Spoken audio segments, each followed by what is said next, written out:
महाराज, आया समय,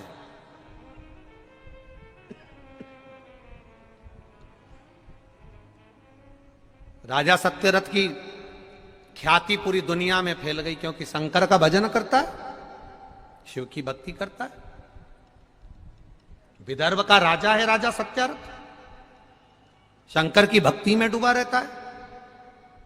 अब लोगों को पूरी दुनिया में यह बात फैल गई कि बताओ, शंकर का भजन करता है, शंकर का भजन करता है, इतनी बड़ी राज सत्ता है, उसको कहीं जाता ना आता और संभाल लेता है। ये राजा सत्यारथ के पीछे पूरे नगर नगर के राजा पड़ गए।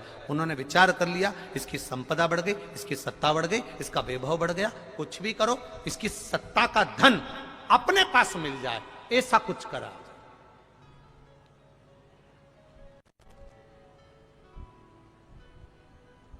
एक बात याद रखना अपने जीवन में, दूसरे का धन चुरा सकते हो, दूसरे के कपड़े चुरा सकते हो, दूसरे की रकम चुरा सकते हो, पर दूसरे की विद्वत्ता नहीं चुरा सकते। ये बड़ा कठिन है। भक्ति नहीं चुरा सकते, भजन नहीं चुरा सकते, मंत्र जाप, स्मरण, कीर्तन नहीं चुरा सकते। ये 15 जजमान जो शिव महापुराण के बने हैं, ये कोई साधारण थोड़ी ना हो सकता है। कहीं शिव की कृपा, करुणा, उदारता का फल है। ये 15 जजमान के घर के जो बुजुर्ग रहे होंगे ना, उन्होंने जरूर शंकर भगवान की भक्ति करी होगी, तब जाकर उस भक्ति का फल आज इनको मिला है कि यहां के जजमान पद प्राप्त किया।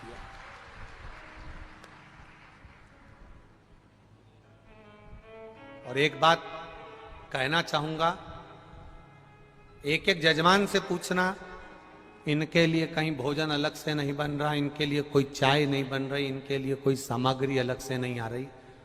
जो भंडारा, आज क्या बना है? आज भंडारे में नुक्ती, बोलते जाओ। कद्दू की सब्जी, पूड़ी और खिचड़ी, यही बना है ना? अरे बोलो तो जम के। हाँ, तो ये जो यहां बना है वही की वही, जो सब पा रहे हैं वही ये पा रहे हैं, कोई अलग से नहीं। और कोई के दूसरे जजमान होते तो कहते साहब हमारी व्यवस्था अलग करिए, हम हमारे लिए ये करिए, हमारे लिए वो करिए, पर सब शिव का रूप है, उनके साथ में विराजमान होने वाली सब पार्वती का रूप है। तो ये शिव तत्व समाया। आते कई लोग कि साहब ये व्यवस्था होना चाहिए, वो व्यवस्था होना चाहिए। कई लोग आते साहब ये व्यवस्था होना चाहिए थी, वो व्यवस्था होना चाहिए थी। व्यवस्था करने वाला देवाधिदेव महादेव है, अपन तो निमित्त मात्र हैं। जब उसने भेजा था संसार में, तो भी तो उसी ने व्यवस्था करी थी कि तू इस घर में जाएगा, तेरे माता पिता ये बनेंगे, तेरे भाई बंधु ये बनेंगे। तो व्यवस्था तो वो करता है कि तुझे कहाँ जाना है, क्या पाना है और कैसे रहना है, उसके हाथ में। करने वाला कोई दूसरा नहीं है, केवल उसने करा। अब शिव महापुराण की कथा कर रही है, राजा सत्यारथ के ऊपर आक्रमण कर दिया, आक्रमण करा। जितना वैभव था, जितना धन था, जितनी दौलत थी, जितनी संपदा थी, जितनी सत्ता थी राजा सत्यारथ के यहाँ, सारी संपदा को आस पास के जितने राजा थे उन्होंने देखा ये लगा हुआ है, उन्होंने पूरी संपदा को छुड़ा लिया। संपदा को छुड़ाया, राजसत्ता को छुड़ाया, संपदा छुड़ा ली। और छुड़ाने के बाद ये विचार किया कि अब एक काम करते हैं, राजा सत्यारथ को मार देते हैं। उन्होंने पकड़ा, राजा सत्यारथ को मार दिया। सत्यारथ मर गया, सत्ता चली गई, वैभव चले गया। राजा सत्यारथ की धर्मपत्नी गर्भ से थी, गर्भ में संतान थी, गर्भित संतान।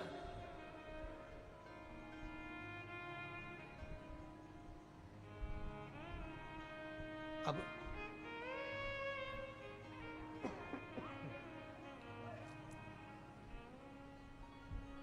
गर्भ में संतान, किसी ने कहा आक्रमणकारियों ने आक्रमण कर दिया है और पूरी सत्ता तुम्हारी चली गई है। तुम्हारा पति मर गया। पत्नी आंख में आंसू बहाकर रो रही है, मेरा पति मर गया। हां, मैं गर्भ से हूं, गर्भ में मेरी संतान है, कौन संभालेगा? मैं भी मर जाती हूं, मैं भी मर जाती हूं। किसी एक शिव भक्त ने कह दिया, मरने से क्या फायदा है, मरो मरो सब कोई कहे, मर के देखे कोई। मरो तो फिर ऐसा मरो कि संसार में जन्म ना होई, तो मरना साफ। फिर जन्म लिया, फिर मर गए, फिर जन्म लिया, फिर मर गए। पुनरपि जननम पुनरपि मरणम, फिर जन्म फिर मरण, फिर जन्म फिर मरण के प्रपंच में फंसे रहे, जीवन व्यर्थ गवा दिया। ये जन्म और मरण के प्रपंच में नहीं पड़ना, इस जन्म मरण के प्रपंच से बाहर निकल। वो एक लाइन आप लोग गाते हो ना, एक कोई गाने की लाइन है, आप लोगों ने बहुत गुनगुनाते हैं लोग बाग, कि कुछ कर ऐसा कमाल की मैं तेरा। कितनी याद है तुमको? तुरंत बोल दिए कि मैं तेरा। बस यही लाइन का स्मरण करें कि बाबा हम उसके सहारे पर जी, उसके भरोसे पर, उसके बल पर संभालेगा वो। करा पत्नी को किसी शिव भक्त ने कह दिया, रानी जी तुम्हारे गर्भ में बच्चा है, मना नहीं, तुम मरोगी, मर जाओ, पर वो बच्चे की जान क्यों देती है, वो बच्चे के प्राण क्यों जाने देती है? महाराज ऐसा कर्म ना करिए कि बच्चे के प्राण चले जाएं, ये श्रेष्ठता नहीं है। रानी ने सोच लिया अब मैं बच्चे को जन्म दूंगी, बच्चे को लेकर भागी, भागते भागते एक नदी के तट पर पहुंच गई, और नदी के तट पर जैसे ही पहुंची, कुछ दूर नदी से आगे निकली और इसको तुरंत प्रसव का कष्ट होने लगा, प्रसव का कष्ट।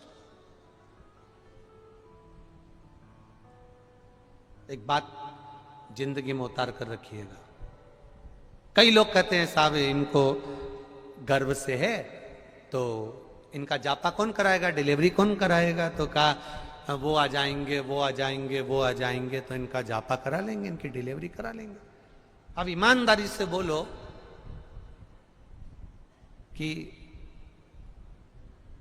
कोई कोई तो ऐसा भी रहता है कि जिसके यहां कोई जापा कराने वाला, कोई डिलीवरी कराने वाला नहीं होता, तो भी तो जापा होता है, कराने वाला कोई नहीं होता तो भी तो मेरा महादेव मां जगत जननी जगदम्बा किसी रूप में तो आती है। परमात्मा अपने रूप में कभी नहीं आएगा, मेरा देवाधिदेव महादेव अपना रूप रखकर कभी नहीं आएगा, मेरा संग कभी रूप बदल कर भी आता है, किसी स्वरूप में आ जाता है। कब आएगा, क्या करेगा, क्या देगा, क्या लेगा, क्या करना है, वो आएगा और चले जाएगा। समझ में नहीं पड़ पाएगी आपको कि वो कर के क्या गया है, क्या करा उसने, क्या करा। अब चले, बच्चे ने जन्म लिया, सुंदर बच्चे को गोदी में मां ने लिया, गोदी में लेकर मां प्यास लगने लगी, पानी लेकर पानी पीने के लिए वापिस नदी के तट पर चली वो रानी। और नदी के तट पर जैसे रानी चली, नदी में बच्चे को घाट पर एक जगह पर ऊपर सुला दिया, और सुलाकर वहीं पर जल पीने के लिए हाथ नदी में दिया। देते से घड़ियाल ने, मगर ने रानी को पकड़कर पानी में ले लिया। राजा गया, रानी गई, सत्ता गई, वैभव चले गया, सब कुछ चले गया। महादेव जी से माता पार्वती ने प्रश्न कर लिया।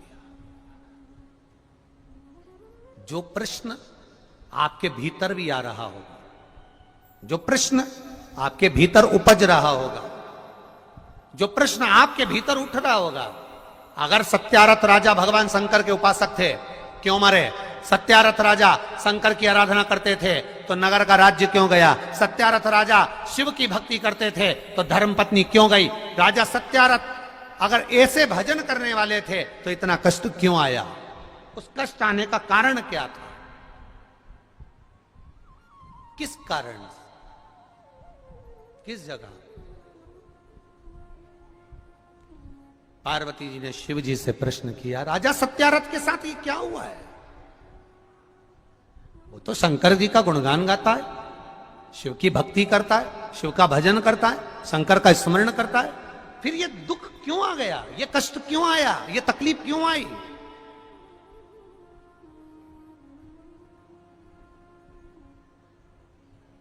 किस लिए? शंकर भगवान माता पार्वती को नंदी पर बिठाकर ले गए, नंदी पर बिठाकर भ्रमण के लिए ले गए। और भ्रमण के लिए ले जाकर शंकर भगवान ने देखा, भ्रमण कराते कराते पार्वती मैया को प्यास लगने लगी। जैसे ही प्यास लगी, शिव जी ने कहा, पार्वती क्या हुआ? पार्वती जी कहती, बहुत प्यास लग रही है, जीवन में ऐसी प्यास कभी लगी नहीं है, कभी नहीं लगी।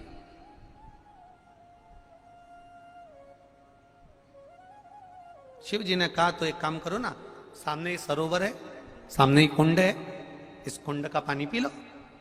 पार्वती जी बोली, मेरे को नंदी से तो नीचे उतारो। शिव जी ने पार्वती जी को नंदी से नीचे उतारा।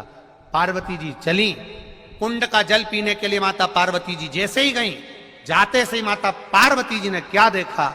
तालाब में, सरोवर में राजा सत्यारथ का पूर्व का जन्म दिख रहा था। राजा सत्यारथ के जन्म देखते देखते माता पार्वती ने देखा कि राजा सत्यारथ ने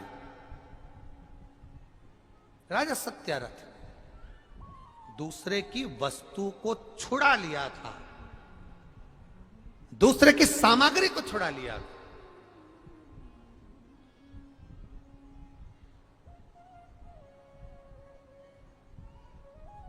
महाराज, दूसरे का धन खाने वाला सुखी ऐश और आराम की जिंदगी भले जी लेता है, दूसरे का धन खाने वाला ऐश और आराम की जिंदगी भले जी लेता है, पर दूसरे का धन खाने वाला ना जाने कितने जन्मों का भोग भोगता रहता है, तब जिंदगी भर रोता रहता है। कर लेगा वो। कई लोग होते हैं, किसी का बैग मिल गया रख लो, किसी का सामान मिल गया रख लो, किसी का मोबाइल मिल गया रख लो, किसी का झुमका मिल गया रख लो। परंतु कई, हमने तो व्यासपीठ से बार बार कहा, कितनी बार कहा, सोने की रकम पहनकर मत आना, कोई सामान पहनकर मत आना, बोला था कि नहीं बोला था? लोग अब की बार, परंतु गजब हो गया कुबेरेश्वर धाम पर, अब की बार रकम घूमने का कोई अलाउंस नहीं हुआ, लोग घूमने का अलाउंस हो गया। गजब। अच्छा, हमने कहा था रकम लेकर मत आना, हमें मालूम होता तो हम कह देते कि इनको भी लेकर मत आना। पर अब ये कोई स्मरण, वो बेचारे पूछताछ कार्यालय में बैठे हुए चिल्ला चिल्ला के बोल रहे, आवाज लगा लगा के, धापो तू कहाँ है? मैं रात से यहां पर खड़ी हूं, धापो।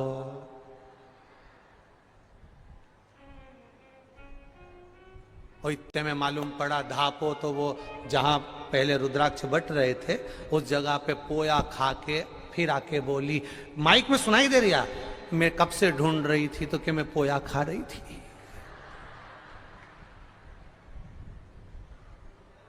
अब वो धापो तू पोपो खाओ, खा लिया। अब ये मालूम नहीं था, नहीं तो मैं से बोलते कि भैया देखो, अब हमने तो बोला जो जो चीज तुम लेकर आई, हमने बोला कम्बल लेकर आना, बोलो लाई कि नहीं लाई, बोलो जम के बोलो लाई। हमने बोला दरी ले आना, लाई। हमने कहा टार्च ले आना, लाई। अपने अपनी दवाई खाते हो, दवाई ले आना। अब हमको क्या मालूम था कि हम बोल देते एक एक जंजीर भी और ताला भी लेके चलना। तो यहाँ अब धोती में तो ऐसा सिस्टम नहीं है कि उसमें हुक लगा लो, पर तुम लोग जो नहीं करेगा, कोई पूर्व जन्म का हमारा कर्म होगा तो भले जीवन में थोड़ा कष्ट आ सकता है। फाइल मोटी होगी तो उसको हटाने में समय लग सकता है, पर ज्यादा समय भोलेनाथ भी नहीं लगाता है, नहीं लगा। मैंने तेरे ही भरोसे बाबा, तेरे ही भरोसे हवा बिच उड़ती जावांगी, बाबा डोर हथो छड़ी में कटी जावांगी, भोले मैं तेरी शंभू में वो संभालने वाला संभालेगा, उसकी अविरल भक्ति संभालेगी। बच्चा सो रहा है घाट के ऊपर, पार्वती मैया तालाब में, सरोवर में, जल में राजा सत्यारथ का पूर्व जन्म देख रही हैं। दूसरे का घर में प्रवेश कर गया था, दूसरे का धन पड़ा मिल गया था, भोग कर लिया। किसी का पड़ा हुआ एक मोबाइल भी मिल जाता है, उस मोबाइल की कीमत होगी 5,000, 10,000, 50,000, 60,000, 1 लाख। कीमत होगी 50,000, 60,000, 1 लाख, 10,000, 5,000। वो मोबाइल तुम लेकर घर चले गए, 5,000 के मोबाइल ने तुम्हारे 50,000 एक महीने में कहीं कहीं ले जाकर खर्च करवा दिए। क्या स्वीकार है? खुश हो रहे हैं, मेरे को 5,000 का मोबाइल मिल गया, 60,000 का मोबाइल मिल गया, मेरे को ये मिल गया, मेरे को वो मिल गया। अरे दुख मनाओ, दुख कि ये 5,000 का मोबाइल तेरे 5 लाख को निकाल कर ले जाएगा, 50,000 को निकाल कर ले जाएगा।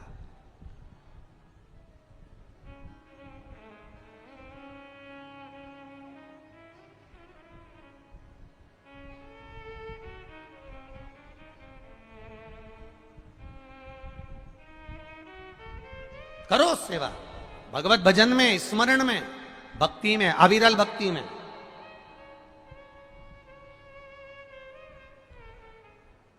महाराज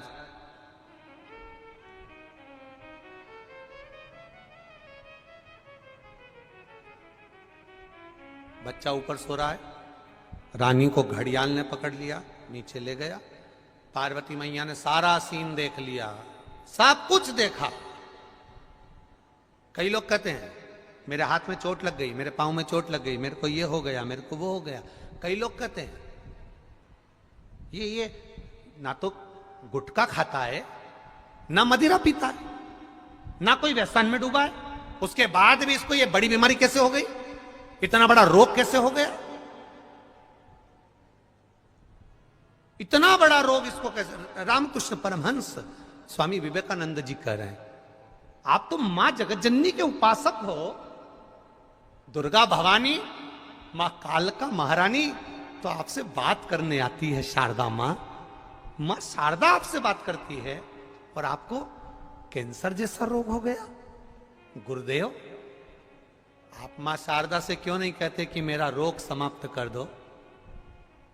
स्वामी विवेकानंद जी से रामकृष्ण परमहंस जी ने कहा, मेरी मां